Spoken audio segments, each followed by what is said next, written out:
What's going on, everybody? This is Temperature Check. I am your host, as always, man. Mr. Check the Temperature. How y'all doing?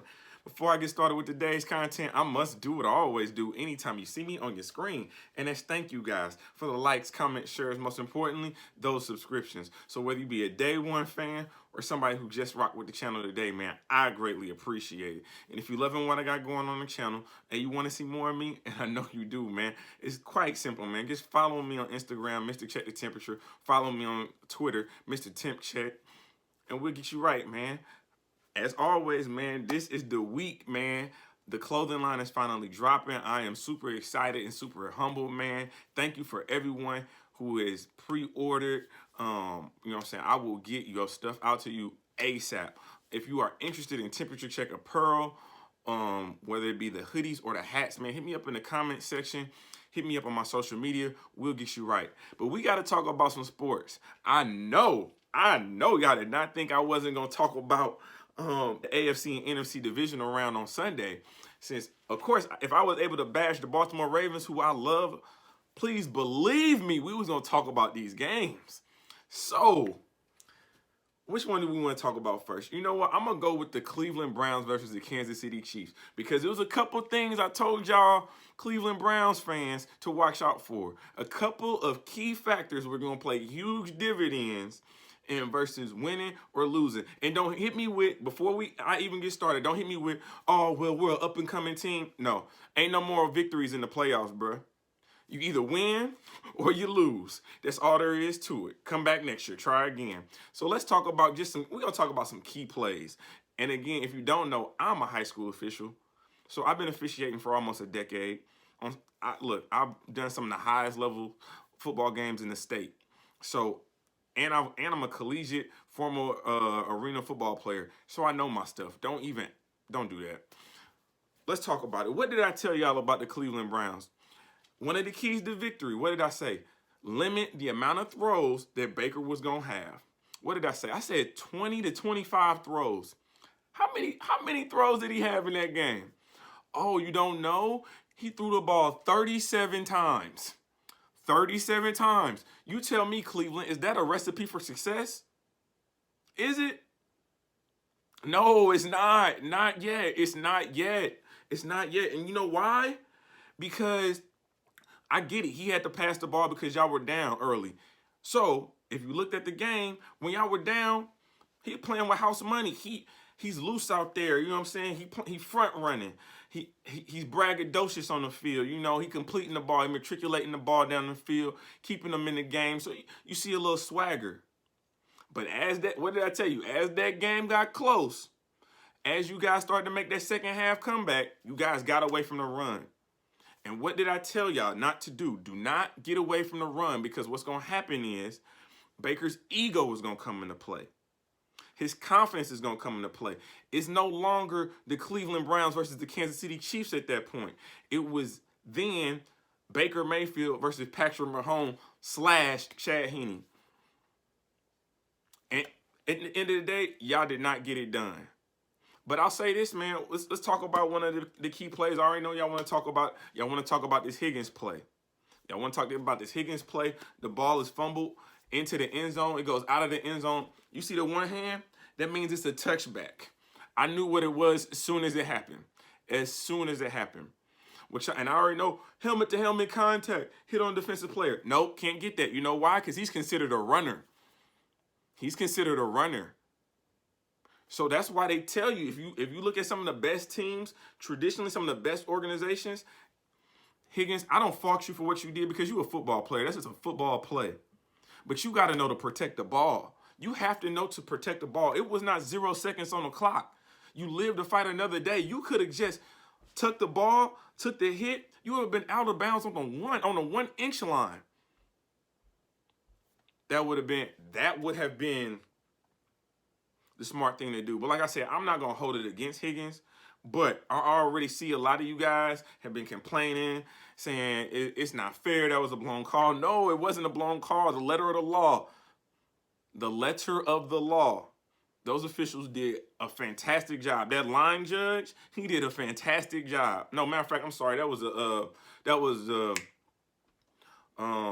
not the back judge. No, one of the back judges for the second, because they have like, I think they have like 9 officials for NFL, and in high school you only do 5 depending on where you at. I know Texas y'all do 7. It's different down there, but he had a great angle. He's not looking. I'm gonna tell you right now, he's not looking at that contact either. He's not looking at the contact. He's looking at that ball and he's looking at that pylon. That's the only thing he cares about. But let's not act like the Cleveland Browns didn't have opportunity to win this game.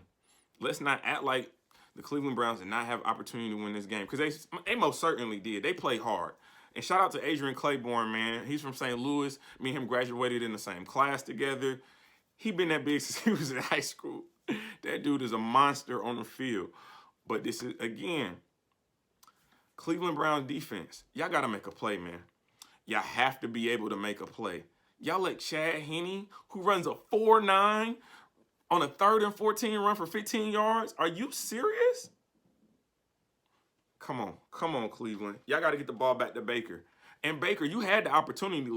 I'm not about to act like you did not have opportunity to win this game, because when Chad Henne threw that horrendous interception, drive the ball, matriculate the ball down the field, Cleveland coaching staff, ball control. Nick Chubb was running like a monster. Y'all were eating up yards after rush play after rush play. Why? See what happens when you try to do too much. You try to create this narrative that you want Baker to be the star. Baker can still be the star long as you win the game. Y'all not gonna be interviewing Nick Chubb. Y'all gonna be interviewing Baker Mayfield. Come on, man. I'm gonna tell y'all what happened, man. Kansas City defense is a lot better than what y'all thought it was. It is a lot better than what y'all thought it was. They got that dude back there from LSU. They call him the Honey Badger. Now, again, I'm a Baltimore Ravens fan since 2001. So I'm gonna do this comparison. That interception, that's Ed Reed-esque. That is Ed Reed-esque. He baited Baker. That wasn't a bad throw by Baker. He baited Baker Mayfield into that throw. If you watch the replay, he runs past Jarvis Landry, knowing that Jarvis Landry is going to hook up, which means turn around, find the open in the zone, and he's going to sit there. Baker knew exactly where he was going with the ball, but so did the Honey Badger. He played him like a fiddle for that interception. He played him like a fiddle. But we also, look, Kansas City, y'all ain't above reproach either, because Andy Reid, I'm sorry, why are you running Patrick Mahomes like he Lamar Jackson? This is your franchise quarterback for the next decade. Why are you running him on a 3rd and 1 like he's Lamar Jackson? I don't care if you got it, if you did good with it earlier. Law of averages says the more you run him, the more likely he's gonna take a hit. And he was stumbled. Did you see that? And I didn't even think it was a bad tackle or a bad play. It just looked weird. But I was definitely concerned for Patrick Mahomes and the Kansas City Chiefs when I saw Patrick Mahomes go down with that injury. But shout out to Chad Henne, man. He was able to make some big throws, get a key field goal. He led them on a key field goal drive. I think we got to look at Week 17, him being on that field, getting some of that ring rust off of him, because what is he? He hasn't started since, like, what, 2014 or something crazy like that? So shout out to the Chiefs, man. They are going to the AFC Championship against the Buffalo Bills. We're going to talk about that game later. But let's get into the next game. The game that I told y'all when I did my preview for this game. What did I say? It's hard to beat a team 3 times, right? It's hard to beat Tom Brady 3 times in a season, right?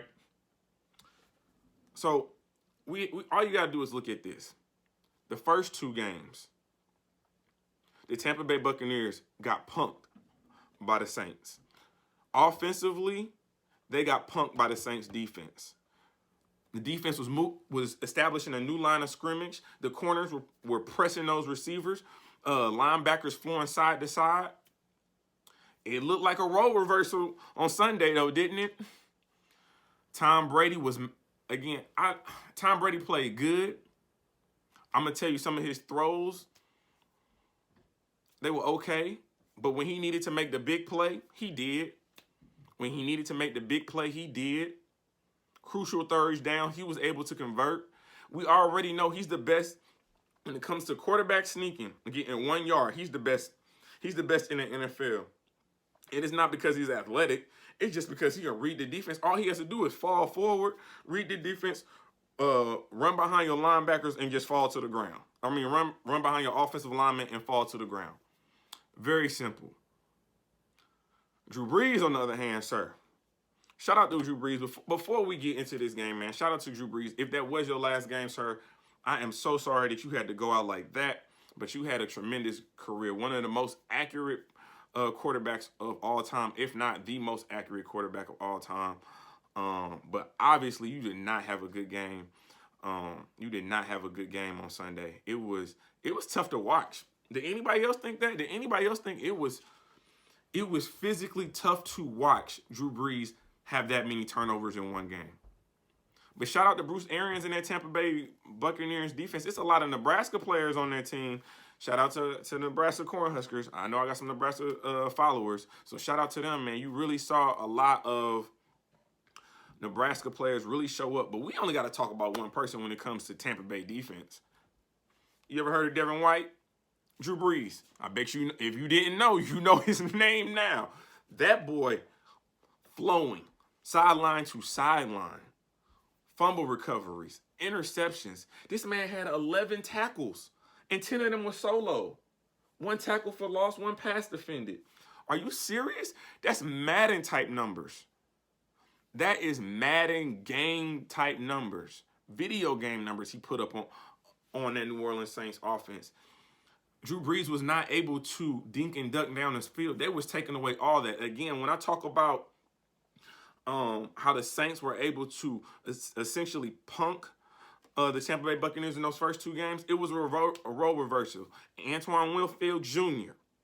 being able to punch the ball out. Shout out to Peanut Tillman, man. You see a lot of DBs now punching that ball out if you catch the ball. If you catch the ball on a DB, we are taught, we are bred to punch the ball out every single time. That is textbook. That was beautiful what I saw. That was a beautiful play by Antoine Winfield Jr. Beautiful. But man, I'm telling you, you looking at Tampa Bay in the playoffs, you're looking at all the weapons that they have. You're looking at Leonard Fournette. I told y'all about Leonard Fournette too. Come on, man. I know my sports. I told y'all about Leonard Fournette. I told y'all that he was going to be a key factor. He gave y'all a touchdown, man. These NFC, AFC championship games coming up this weekend, they about to be crazy. But y'all let me know what y'all think about the games, man. Shout out to Cleveland. I'll say this.